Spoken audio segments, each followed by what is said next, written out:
My name's Bradley, and I just recently finished my studies doing a Bachelor of Arts, and that ended with an honours thesis. And the project we're doing here in the lab, or I'm specifically doing, is the Revitalising Indigenous Culture and Knowledge project. The initial project's aims was to identify Aboriginal people, place, and theme throughout the NBN television archive.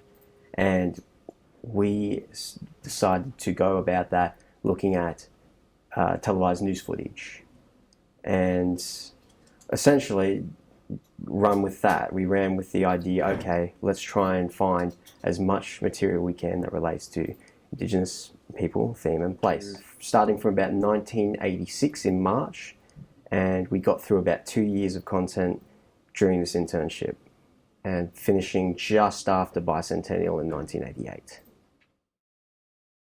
Initially, we started broadly in the sense of that we were looking at all the information on a single tape.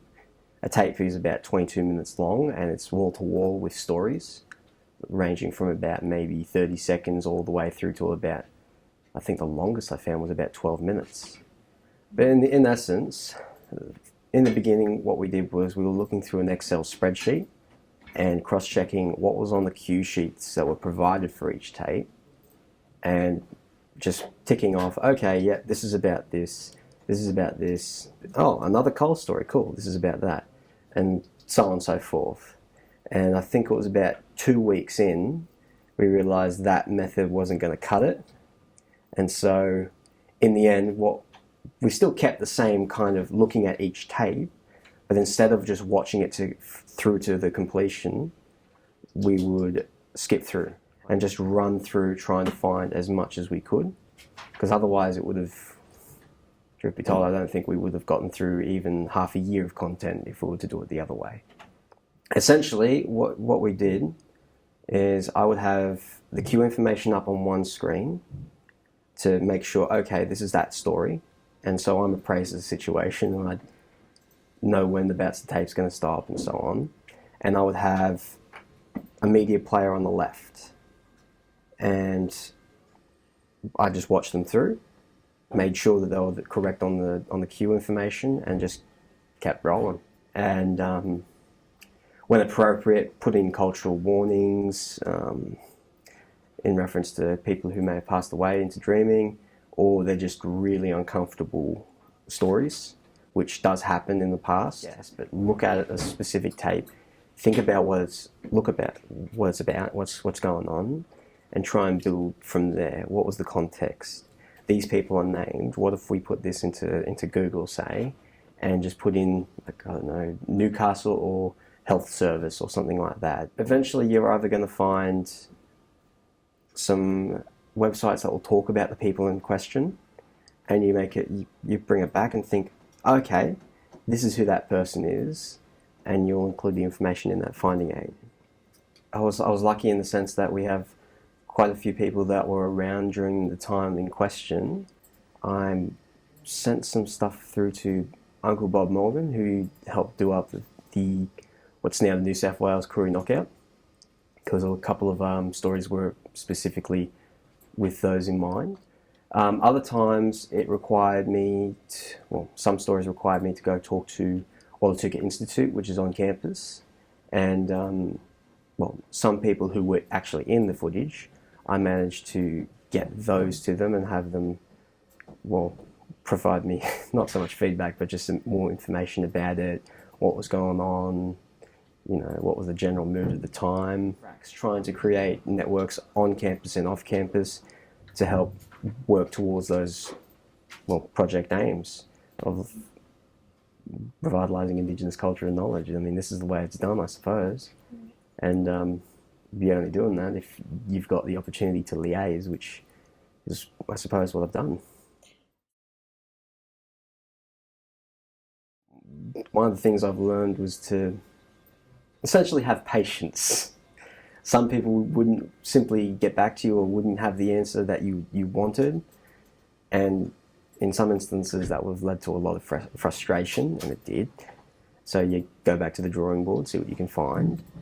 And I suppose in terms of skills, it helped me work on my sense of initiative, like when to pursue things, when to not pursue something, and well, I got some hands-on practice clipping some film clips for specific people in the sense of using a film editing software, as well as, you know, just creating screenshots and so on and so forth. In this instance, I thought it would probably be a good idea to, while operating as a quasi-archivist, to lend some skills that historians usually work with by identifying what's in the scene and trying to interpret what's there. I mean, that's half, if you'll excuse the term, that's half the fun. Just find out what's going on there. Facts are kind of, I mean, you can have the source there and that will tell you what you need to know, and that can be fact, but the stuff that's going on behind it, that's the history.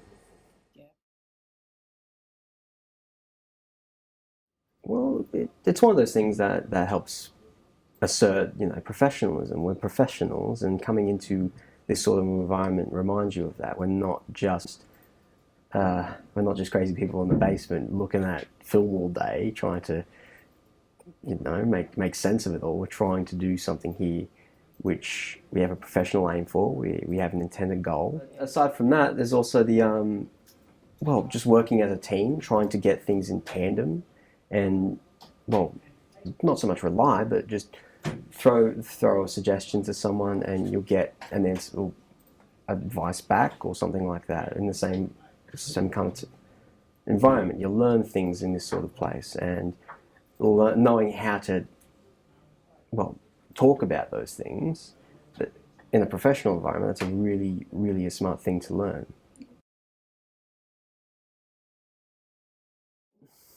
It will be almost like a secondary source in essence. You'll have the primary, which is the televised footage, which of course you can view, but the finding aid by itself will give you a pretty definite idea what's going on on screen, and sometimes there'll be certain things that I've picked up on that I've put in the actual finding aid, like how something is said, or what's going on in the background, what's the underlying tensions or something.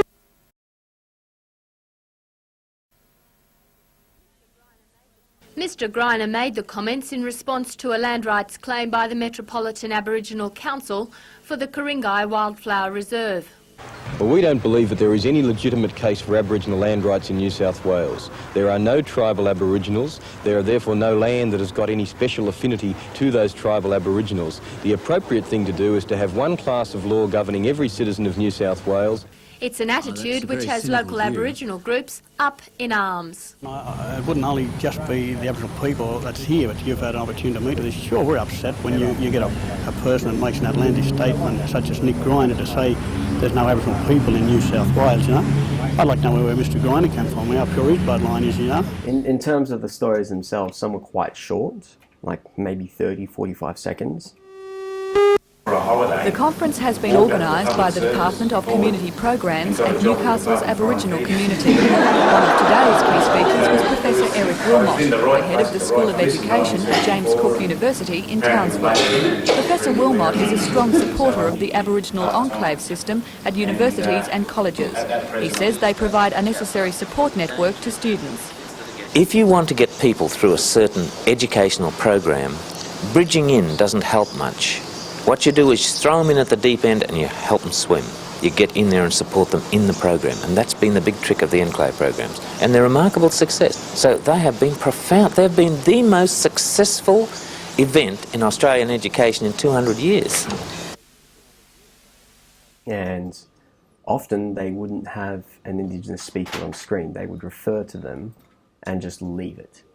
So in those certain situations, you have to give an interpretation why that might be, or why this is the outlier, and all the other little bits of information that, like for instance, there's golfing stories. They'll have interviews with golfers themselves. In an Indigenous golf story, they would have footage of the people in question, but not so much anything in the way of actually talking to them. There's that barrier there, which seems to be insurmountable in some respect. Like, big thanks to you and all the rest in the Glamex Lab. They've really helped me grow and learn from the experiences here. I've never actually seen film reel being prepared and digitized and such, and that kind of thing is quite valuable in this day and age.